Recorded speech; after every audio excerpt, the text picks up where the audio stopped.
When I saw the BenQ Mobiuz EX270QM announced, I was licking my lips. Now the reason behind that is because of its specs. It offers a 27-inch panel which runs 1440p at 240Hz with an IPS panel. Better still, it also has HDMI 2.1, which actually gives it a bit more extra flexibility over some of its competitors. However, at the time of filming and in the UK, it can be found for a whopping £700, while in the US it can be found for $700. So in this review you can see if it's actually worth its price tag and fundamentally how it compares to some of its key rivals. So jumping straight in, let's talk about its input lag, and here I had it objectively tested at just 0.7 milliseconds. Indeed, it is extremely impressive and among some of the fastest monitors that I've ever tested. Now aside from that, my subjective opinion backed it up. While playing a hardcore competitive game such as Counter-Strike Global Offensive, I didn't feel that the monitor was hindering me in the slightest. Indeed, my mouse clicks were responsive. If anything, it was just my terrible aim that was letting me down. Now similarly, when it came to its response time, the monitor does a tremendous job. Now here you've got a few different AMA levels to choose through the OSD. As you go up the level increments, you'll get a worse visual experience, but you'll get a faster response time. Now for me to demonstrate it, I'm using the OSRTT tool, and here you can see the average initial time sitting at the bottom left-hand side of your screen, sitting at 6.9 milliseconds. That is with the AMA turned off, in other words at level 0. As we go to AMA level 1, you can see this figure drops to 4.51, making it actually pretty impressive. But it gets better still. At AMA level 2, it sits at 3.55 milliseconds, while at AMA 3, it sits at just 2.92 milliseconds. Now granted, it's not exactly the best in the world, but it is still very impressive. And indeed over here, the monitor's response time is seriously good. The only thing worth considering, however, is that you will have some RGB overshoot in AMA level 2 and level 3. Now this is perfectly demonstrated via the UFO ghosting test. As you'll be able to see as we go up the AMA levels, you can see that the level 3 has got a little bit of inverse ghosting. But frankly, while playing a hardcore competitive game such as Counter-Strike Global Offensive, it didn't throw my shots off in the slightest. However, while playing a much more graphically intense game such as Destiny 2, I saw myself siding towards the AMA level 2, purely because this gave me a little bit of a better visual experience, all while giving me still a phenomenal response time.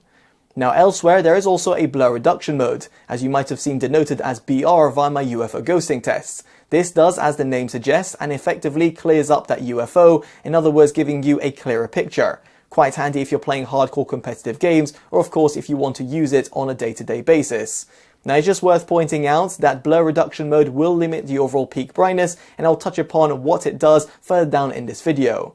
Aside from that, you should also know that it will not run at 60Hz, which is almost no surprise, and also that the monitor will not run HDR simultaneously with blur reduction mode. Yet again, it's somewhat no surprise given the way that blur reduction mode has to operate and equally how HDR has to operate, but it's just something I thought to highlight. Now aside from that, I was actually able to run Nvidia G-Sync simultaneously with blur reduction. Funnily enough, I had to enable blur reduction mode first via the monitor's OSD and then enable Nvidia G-Sync through my Nvidia control panel. However, while doing so and going on the Nvidia Pendulum demo, I did notice there's a bit of flickering, which wasn't present when I had blur reduction mode disabled. Just food for thought, so in other words, it does seem to work, but on the flip side, you will get a bit of flickering, therefore meaning that the actual blur reduction mode running simultaneously with AMD FreeSync or Nvidia G-Sync isn't quite there. Somewhat of a feature that some of its competitors, such as Asus, actually does offer. Now moving swiftly on, we get on to AMD FreeSync and Nvidia G-Sync. In my case, I was able to test the latter because I've got an RTX 3080, and while connected over DisplayPort, I had no sort of black screen issues or flickering when I had blur reduction mode disabled of course, and running the Nvidia Pendulum demo. Now better still, I was able to run HDR simultaneously with Nvidia G-Sync while running 1440p at 240Hz. This meant that I had a tear-free gaming experience while playing a game such as Destiny 2, and it left me pretty in awe. Now it is worth considering, however, that this monitor's FreeSync range, or the VRR range, sits between 48 and 240Hz. while some of its competitors, namely from the likes of Alienware and for example AOC, actually offer a native G-Sync module which gives you the full VR range, which goes from 1 to 240Hz or a little bit above. In this respect, it means that the BenQ monitor is not as good and better equipped as some of its competitors, but it still will give you a pretty good experience, at least if you're going to be using said feature. Now, aside from this, and very much like some of the alternatives out there on the market, this BenQ monitor has got a display HDR600 certification, and therefore meant that when I was playing a game such as Destiny 2, which supports HDR, I was actually left jaw-dropped. Indeed, the monitor does a phenomenal job of giving you good lifelike reproduction. Granted, it won't compete with monitors that offer a mini LED or, for example, an OLED structure, but these monitors won't offer the same sort of refresh rate or resolution, or indeed come in at the same price point as this BenQ monitor. Ultimately, what I'm trying to say is that the HDR experience was very impressive, and it's no surprise given the certification that it's received. Now, so far, the BenQ Mobiuz EX270QM hasn't exactly stood out over some of its competitors. But wait, it does have a trick up its sleeve. And of course, that is the fact that it has two HDMI 2.1 inputs, which is quite a novelty in comparison to some of its rivals. This means you can run 240Hz at 1440p, be it if you connect it over DisplayPort or HDMI. And in fact, over the latter, I did notice 12-bit support via my NVIDIA control panel. Now granted, PC gamers like myself running a desktop computer probably won't care all that much because you'll be connected over DisplayPort anyway. But in this respect, it still means that it's got good sort of versatility for certain people out there that might be limited to HDMI 2.1. Of course, bear in mind that you will have to have HDMI 2.1 on your graphics card, or of course, for example, your laptop, in order to benefit from 1440p at 240Hz. Now, past that, I would also like to give you a little bit of information, because there was no information that I could find on BenQ's website or even via the manual, that there is an HDMI 144 and 240Hz toggle that you can find via the monitor's OSD.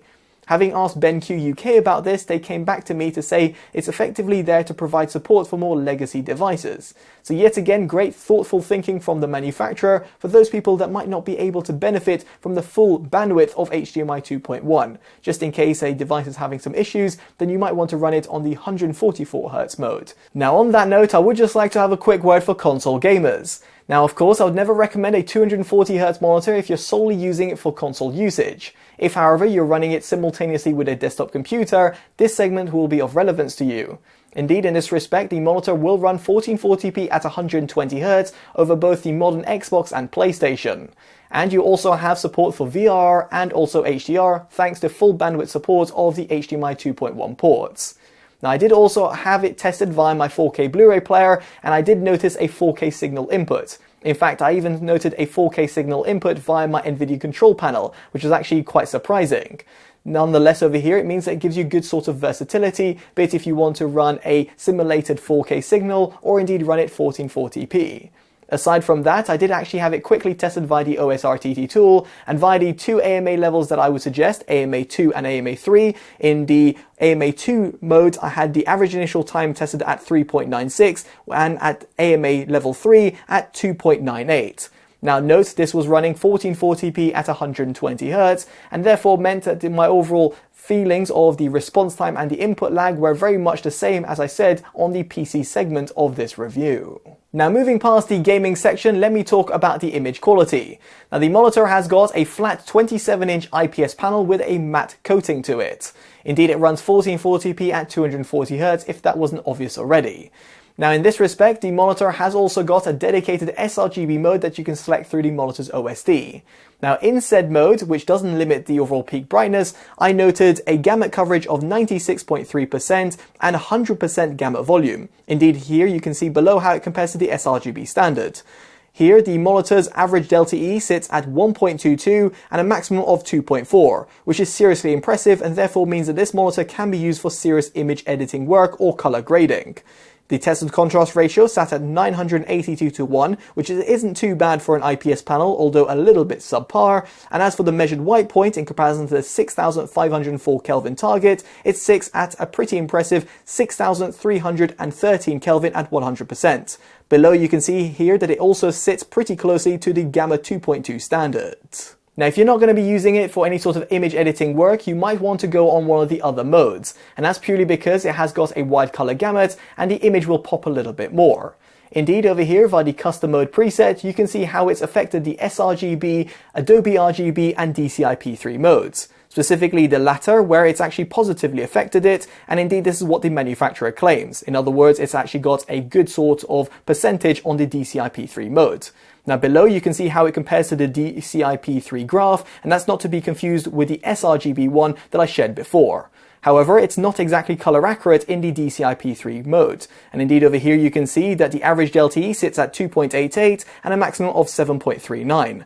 The tested contrast ratio doesn't shift, but the measured white point does move a little bit at 6911 Kelvin at 100%. What is actually quite shocking, however, is the overall gamma curve. It doesn't sit close to the 2.6 standard, which is what the DCI-P3 mode will actually require, nor does it sit near to the 2.2 standard either. In fact, it goes completely AWOL, and I'm not really sure what's gone on. So moving swiftly on, let's talk about brightness, and here in HDR it gets up to 663 nits, indeed surpassing the display HDR600 certification. As for SDR, it is limited to 362 nits, but I do think that's perfectly playable in most scenarios. It's just worth bearing in mind that there's some other panels out there that do get a little bit brighter. Nonetheless, in terms of the minimum SDR brightness, it's sat at 61 nits.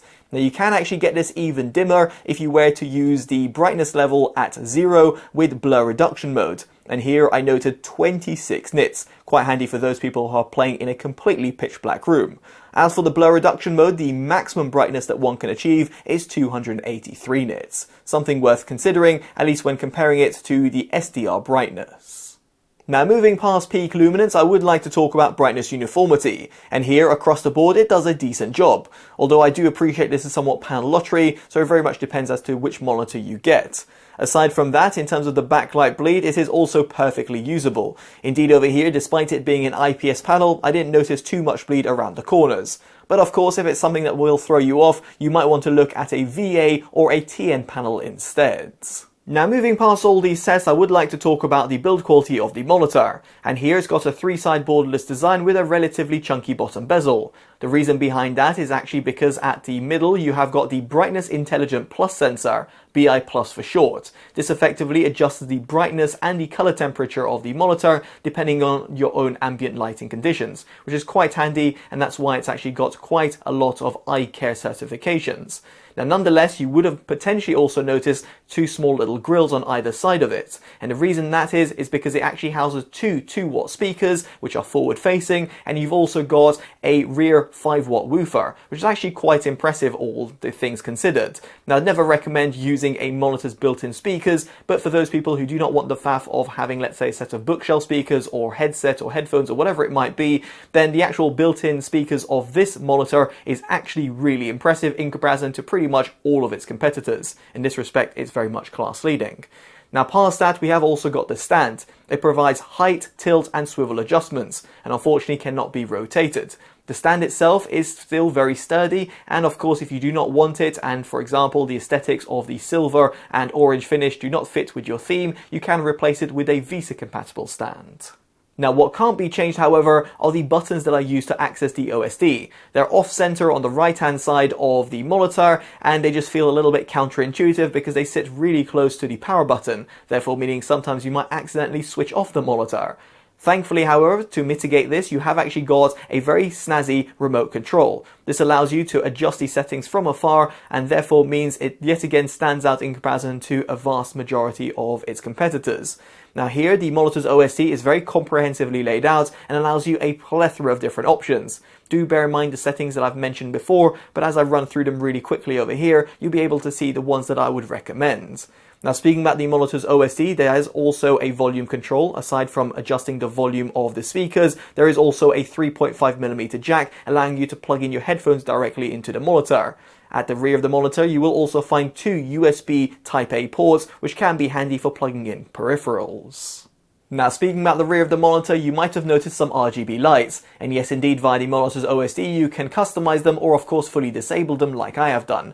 Reason behind that is because they don't really add anything to the monitor. They're not bright enough to be shining a light towards your back wall, and equally do not compete with more advanced systems such as Philips Ambiglow.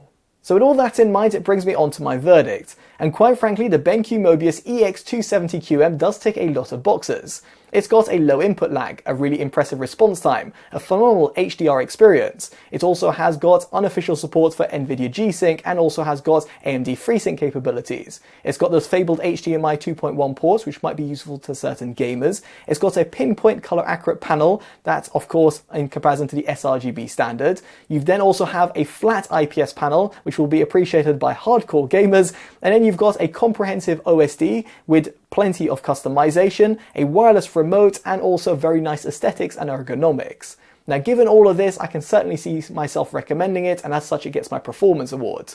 Now, you might be curious, why am I not giving it my Best Buy award and not wholeheartedly recommending it?